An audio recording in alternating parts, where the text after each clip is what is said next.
All right, shout out to the mighty Who Dat Nation. Big Q representing the mighty Who Dat Nation. Shout out to FanDuel, the official sponsor of the Coma. Please feel free to get your prop bets in at FanDuel. All professional sports. FanDuel got you covered. In this episode of the show, we're going to talk about the position needs remaining after the first wave of free agency. Shout out to Matt Paris, who did write a very good article kind of talking about this, man. We'll get right into the breakdown on this here. So the first wave of free agency is over, but the Saints aren't done. Even after a flurry of moves last week, the Saints continue to explore their options. That's because the NFL consistently seeks upgrades, and New Orleans is no exception. The Saints know they can't plug every hole in the week. Quote, there's plenty of stuff to navigate, end quote, according to Kellen Moore. But here are three spots that notably have left to tackle. They have some spots to go. These are some what the writer believes are three spots. How about the cornerback position, right? Notable free agents still available at the cornerback position. Trayvon Diggs, Marshawn Lattimore, former Saint, the greatest Saint cornerback there ever was. He's available. L'Jarius Sneed was released by the Titans, and Adoree Jackson. Now, Alante left the Saints to win, sign to win. He won big to sign a 3-year deal with the Titans, creating arguably the biggest hole on the Saints roster. Specifically, the Saints will have to replace Taylor's presence on the inside, a role crucial in the defensive coordinator Brandon Staley's scheme. But keep this in mind, that doesn't necessarily have to be filled by a cornerback, right? Staley loved using like Derwin James inside when he coached him during the Chargers. He did really well. That makes Ohio State safety Caleb Downs a tempting selection if he's still available when the Saints draft 8th overall. I agree. The star role is what you're looking at for Alante Taylor. We talked about Mansour Delane. He won't fill that position, but what he does do is give you the ability to adjust and adapt. Say if you want to move another player in that spot and kind of resituate your secondary, you can do it with him. But if you don't have to resituate anything, if Caleb Downs is the guy that you're going for in that position, regardless whether Downs is available, the draft probably makes the most sense to replace Taylor. LSU's Mansour Delane is the best cornerback in this year's class, but there's solid depth if the Saints prefer not to address the spot in round 1. So definitely secondary is definitely something you're looking at, whether it's the cornerback position or the safety. The Saints do have the position flex. If they wanted to take Mansour, if he's available, it'll be very interesting. I think Mansour probably will be available. Not sure about Caleb Downs. What would have happened there with the draft? So 5 picks in the first 4 rounds. You can fix some stuff, right? You can add some depth, right? So we'll see what that is. So in free agency, there's several veterans who could be reclamation projects at this stage of their career. Snead, for instance, fits what the Saints have pursued in recent years, as he has local ties and once played for the Chiefs, but hasn't looked like the player he was since injuries derailed his career. So General Manager Mickey Loomis has shown the willingness to bring back former Saints, though it wouldn't be surprised to see the same courtesy extended to Lattimore, given his decline in play, the major knee surgery he suffered last season, and his weapons charge arrest from January. I don't think that's going to happen, I'm going to be honest with you, because the Saints knew what they knew, all of the particulars dealing with Marshawn Lattimore when they traded him away to the Commanders. They knew what time it was, and I don't think he comes back here, even though I would like to have him over, say, a player like Isaac Yiadom, but I just don't see him taking on the role of Isaac Yiadom. So I would probably have to say no to Marshawn Lattimore's situation. So, but it'll be interesting. I don't think Diggs works for cheap. I think he's looking for an opportunity to start. The Saints will give it to him, but I don't think the Saints are looking to willing to pay that kind of money. So those options in free agency with Trayvon Diggs, L'Jarius Sneed, I don't think those are the options that they're going to go with, but we'll see. I think they're more looking at more of a draft approach, and after the draft, going into training camp, you always pick up in the third levels of free agency, you pick up cheap veterans. Could that be the situation? Now, in terms of moving from the cornerback position to the wide receiver position, notable free agents still are available. Jawan Jennings, who I like Jawan Jennings a lot. it'll be cool having Jawan Jennings and Jawan Johnson on the same team. Stephon Diggs, Keenan Allen's another dude that would work because he used to work with Kellen Moore before. Tyreek Hill, no. Debo Samuel would be too expensive, I think. I just what I'm looking at. So the Saints have done a nice job in free agency to boost the quarterback, Tyler Shuck's supporting cast, but there's one area that they haven't notably touched, which is the wide receiver position. Taking a look at this year's draft class, Ohio State's Cornell Tate, Arizona's Jordan Tyson, USC's Malachi Lemon, are seen. I think that's wrong. It should be Malachi Lemon, shouldn't it be? But anyway, has seen first rounders who could each provide a jolt to the Saints offense. There are quality options available, right, in the next few rounds, such as Louisville's Chris Bell, which the Saints recently talked to, Georgia State's Ted Hurst, based on conversations with at the NFL Combine. So the Saints feel as if another downhill threat with complement to Chris Olave and Divine Valley would accentuate the group, and this is true. Now you still have Chris Polk. People have these discussions. They don't mention Polk. I'm telling you, Kellen Moore has a plan for Polk. Saints don't seem to be alone in wanting to rely on the draft for this position, so many big names remain on the wide receiver market, and that's before you get to Philly's A.J. Brown. I think that's not going to happen. The A.J. Brown thing, forget about that. But Chris Bell is most certainly interesting with all the Saints moves, and the Saints can address that there. But I think Kellen Moore is really he has a plan. He's really interested in have a plan with Jalen Polk. And I think every time we talk about wide receivers, it doesn't hurt the Saints to want to bring in a veteran wide receiver, to kind of steady the group, because you have a bunch of unproven guys outside of Chris Olave, which that could be something they look to do. We'll just have to wait and see how it goes. And finally, we talk about the edge rusher position, which should be the first position, if you ask me, when you talk about the hierarchy of which positions are the most I guess to say most sought after, or most important rather, that's remaining. We know that Cam Jordan right now is on the outside. He's looking to go play somewhere else.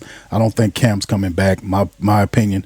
But edge rusher, whether Cam came back or not, is something you have to look at. And out there right now, Joey Bosa, Von Miller, I think's over the curve. AJ Espinoza is another guy. Jadeveon Clowney now. Hassan Reddick probably wants to get paid. So they do have some veterans of different mixes. Joey Bosa was on the same team with Kellen Moore when he was with the Chargers. That's also Coach Staley's Bosa as well. So just to kind of see all that, we'll see. But all eyes on Jordan set to see if they can hammer out agreement. The 36-year-old pass rusher to stay in New Orleans, Jordan sounded content. However, if he had to play elsewhere next season, when appearing on T-Ron Armstead's podcast, Jordan said he understands the business nature if it doesn't work out with the Saints. Even if Jordan returns, the Saints still probably need more juice at the edge rush position. One of the biggest questions between now and the draft is whether Ohio State's Arvell Reese or Texas Tech's David Bailey. I think Arvell Reese is not going to be available. He'll be gone by 8. Texas Tech David Bailey could possibly be gone, and Ruben Bain I think might be up there. But Texas Tech David Bailey's rising up in the ranks, man, in terms of what he has done. Ruben Bain is an interesting fit. So when the Saints are on the clock, it's those guys that they look at. The Saints heavily invested in the trenches, so it would not be shocking to see them use the 8th pick on the edge rusher. But those could be gone by number. Yeah, it could be Ruben Bain, David Bailey could be gone. I know Arvell Reese is going to be gone.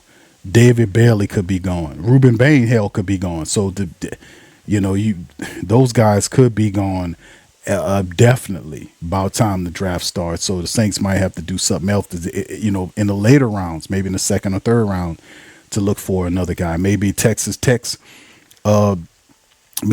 A&M's Cassius Howell.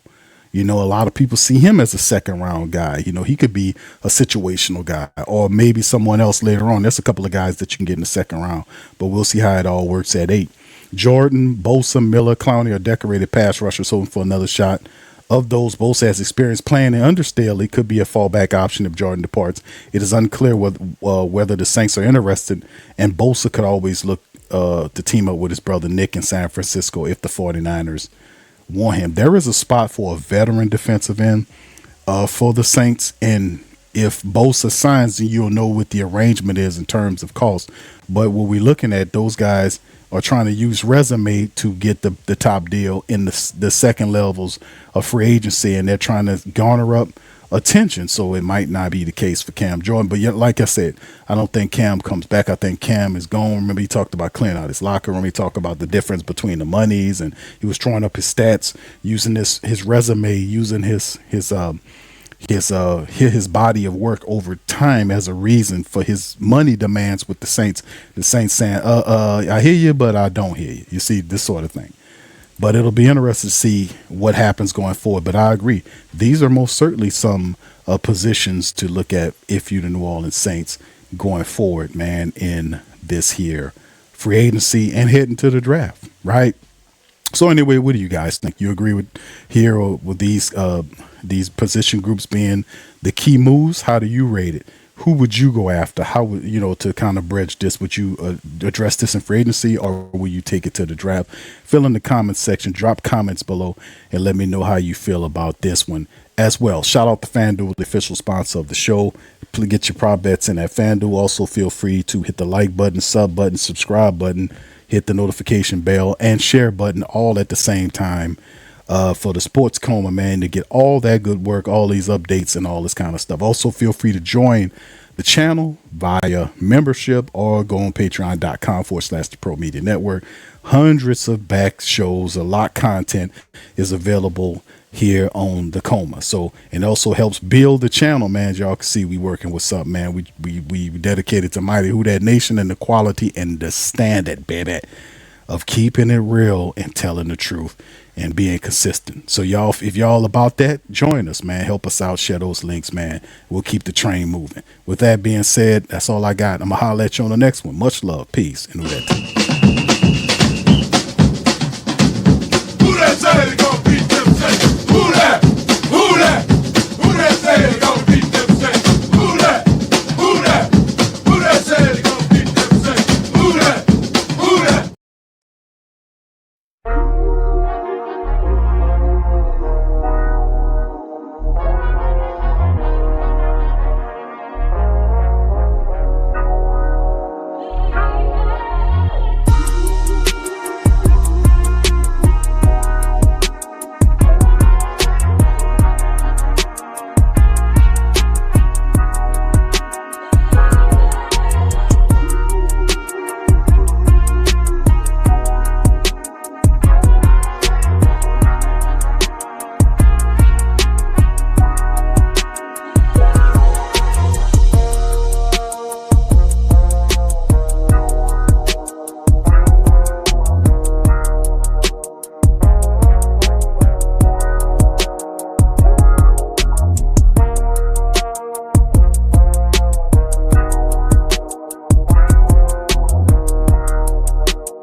Hey, New Orleans! Whether you're catching up on Saints news at Jackson Square, checking Pelicans scores in the Garden District, or staying updated on LSU while grabbing coffee in the French Quarter, there's one place that keeps you connected to everything that matters in our city.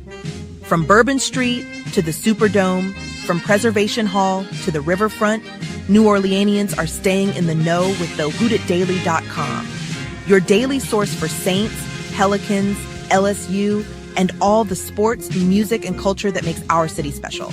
At work downtown, at a game in the Dome, or just relaxing by the Mississippi, wherever life takes you in the Big Easy, you can stay connected. Because when you're from New Orleans, you don't just live here. You stay in the NO. That's stay in the know. Visit the WhoDatDaily.com and never miss what matters most to Who Dat Nation. Welcome to the Pro Shop, where we create authentic NOLA-inspired clothing for men, women, and children. From Saints jerseys to Pelicans gear, everything's crafted right here in New Orleans. Whether you're shopping the Pro Shop, the Pel Shop, or the Pro Shop Kids, we've got your whole family covered with genuine merchandise that represents our city's spirit. Check for links in the description section below or in the chat.